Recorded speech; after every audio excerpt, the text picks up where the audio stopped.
Here's a thing that and I've been meaning to talk about this for a little minute because I see a lot of people that think this is the way to go, and and this is what I'll say. If you are formerly in the streets, from the streets, whatever, and you see a group of young dudes, and you've been to prison and all that, you see a group of young dudes and you feel like you could guide them a different way. I need us as men, as black men, stop telling black boys prison stories, jail stories, street stories as a way to some type of way deter them from getting in the streets. I'm gonna tell you, and I know the thinking behind it. You're trying to like kind of scare them straight. That's almost a 0% success rate of that method right there. Almost 0% chance of working. You almost never going to find somebody that walked up to a group of young dudes in the streets, told them about the negative consequences of the streets, and it made them leave the streets alone. That's like 0% chance of working. It's not going to work. You know why it's not going to work? Because the first thought they think is, and it's not even cliche, this is really what people think. The first thought is, that's not going to happen to me. Second thought is, I'm smarter than that. I got it figured out. Mostly they think that because they haven't been in trouble yet. So they think like what I'm doing right now is working because I've been doing it for this long and I haven't been caught. And even if I have been caught for some stuff, I haven't been caught for what I'm doing right now. That's I'm just putting you in the mind of a young dude, right? And the third thought is he thinking in his head about the person talking to him. You just wasn't that smart. You just didn't know what you was doing for real. You see what I'm saying? So, and telling them these stories is fortifying the amount of information that they have about the streets. They already know about the streets. Telling them more about the streets doesn't make them say, I don't want to be in the streets anymore. It says, okay, now I have that information. I'm going to remember it as I continue my path in the streets. Of course, that's not the words that they're going to say. They're just in their head thinking like, oh, okay, cool. Oh, here, I get it. Oh, yeah. Oh, you said in jail they doing what? They doing, and the only thing they thinking is, I'm not going to go through that. It's not going to happen to me. What I'm proposing, because like I don't just throw out, just a problem and never have a solution, right? What I'm proposing is, if you really want to help these young dudes, if you really think that you figured it out and you got away from the streets and you did all that so that you ain't got to do it no more, and you want to get these other young dudes out the streets, the only thing you should be doing with them is introducing them to something else. You don't have to talk to no young dudes about the streets at all. I promise you, you don't. I know that y'all want to get in cool. Oh, I got the young homies. I'm cool with the young homies. Oh, the young street niggas like me. That's the problem. And it's funny because I hear Wallow say all the time that y'all want to be their friends and all that. But I'm looking at it like, and I'm not trying to knock Wallow. I'm not knocking him. I'm saying that the approach of telling you, even though you might be yelling at him, even though you might be cussing and all that, you're still doing the same thing that all these other dudes is doing. And that approach is because you're trying to be their friend too. You want to be their big homie. You want them to look up to you. It's not like that you actually trying to give them an alternative. You just want them to look up to you. You hope that whatever they do in the streets, that one day they'll come back and say, yeah, when I heard Wallow get that speech, it changed my life. That's what you're really looking for. You're not really looking to actually change what's going on. If you want to change what's going on, like me, as a software developer, if I see a young dude that's in the streets and I want to help him out, I'm gonna tell him, yo, see if your mama lets you come with me one day while I go to work. Now, some people might be like, that's so unrealistic. It's really not. A lot of these young dudes don't be having nothing to do. They need somebody to take them out there, like literally physically take them out of the environment that they're in. That's not even a joke. They need somebody to take them somewhere else and guide them, though. Don't just take them somewhere else and drop them off and leave them and tell them figure it out, because they're going to end up recreating the situation they was already in. You got to. And even if you only get a chance to do it one time, if you take them somewhere else, they're going to always remember, yo, I remember when I did this thing one time and I was programming for a day. I remember that. That's what helped me. A lot of people don't be knowing the background story. Like, look, I was in a situation when I was in my first year in high school, right? And I was getting in trouble. They was about to kick me out of my high school.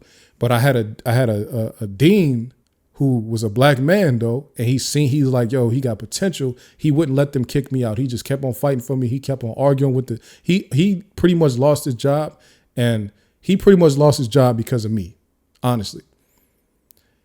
But he did not let them do me crazy, but he essentially he died on that hill. Look at me now, he was right, but back then it was a problem. But anyway, so I was getting into stuff. They kept on talking about, yo, they're gonna kick me out of the school. And what he did was he got me an internship at an architectural firm. And the only thing I did every Wednesday after school, I'd go down to this joint, downtown Youngstown, Ohio, go down there and work on the computer, work on like drawings. Like, if y'all know blueprints, drawings, I was working on AutoCAD back then in 2004 or 5. Right? Working on AutoCAD. And that was the first time I ever seen anything like that. First time I ever did anything like that. There was no black people in this thing. It was just me, a 14-year-old in this architectural firm called like Jaminet and something, or Losky or something like that. It was an architectural firm downtown. I used to walk down there after school. And that was all I did on Wednesdays. And then, of course, they end up kicking me out of there. But they kicked me out because they said like they didn't think I was enjoying it.